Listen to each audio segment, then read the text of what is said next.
చెప్పాడు. అది right are wrong అది కాలం డిసైడ్ చేస్తుంది, చేసింది. ఇవాళ కేసీఆర్ వచ్చిన తర్వాత వెరీ సింపుల్, ఇంకేం అక్కర్లా. ఈ ప్రాజెక్ట్లో రైట్ ఆర్ రాంగ్ అని చెప్పే అర్హత మీకు నాకు లేదు నన్ను అడిగితే. ఎందుకంటే మనం చెప్తే ఆంధ్ర వాళ్ళకు ఉంటుంది, లేదా కొంత ఇరిగేషన్ మీద అంత మరీ ఓవర్ నాలెడ్జబుల్ కూడా కాదు మనకి. మనం అంత ఏది అక్కడ ఉన్న ప్రాజెక్టుల గురించి అంత అతి డెప్త్ లేదు మనకి, అవగాహన ఉంది ప్రతి దాని మీద, కానీ అతి డెప్త్ లేదు మనకి. కాబట్టి చెప్పదగ్గద కాదు నన్ను అడిగితే. సింపుల్ చూసేది, నేను లెక్క చూసేది ఏంటి అంటే, సాగు అంతకుముందు ఇప్పుడు సాగు ఎక్కువ వచ్చిందంటే నీళ్ళు ఎక్కువ వాడినట్టే కదా. అంటే అది ఆంధ్రాకి రాకుండా వాళ్ళు వాడుకున్నట్టే కదా. సాగు పెరిగిందా లేదా, ఏ ఏ పంటల సాగు అక్కడ పెరిగింది 2014కి ముందు 14 తర్వాత. ఆ బీఆర్ఎస్ వాళ్ళకి బుర్ర ఉంటే ఆ లెక్క పెడితే సరిపోతుంది బయటికి.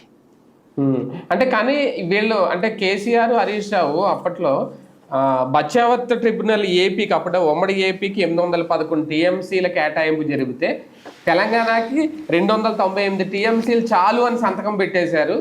ఇది వీళ్ళ ఖచ్చితంగా నీళ్ల ద్రోహులు. ఆయన పెద్ద పదం కూడా ఏదో వాడారు నిన్న, వీళ్ళని వేరే విదేశాల్లో అయితే ఉరి తీసిన పాపం లేదు అన్నట్టుగా ఏదో మాట్లాడారు. అంటే ఇద్దరిని టార్గెట్ చేస్తూ. నరం లేని నాలుక ఏమైనా మాట్లాడుతుంది. ఆయన ఒక సీఎం స్థాయి ఎప్పుడు మర్చిపోయాడు. రాజశేఖర రెడ్డి ఎప్పుడు అంత అడ్డదిడ్డంగా మాట్లాడలేదు, అంత అసహ్యకరమైనటువంటి మాటలు మాట్లాడారు రేవంత్ లాగా.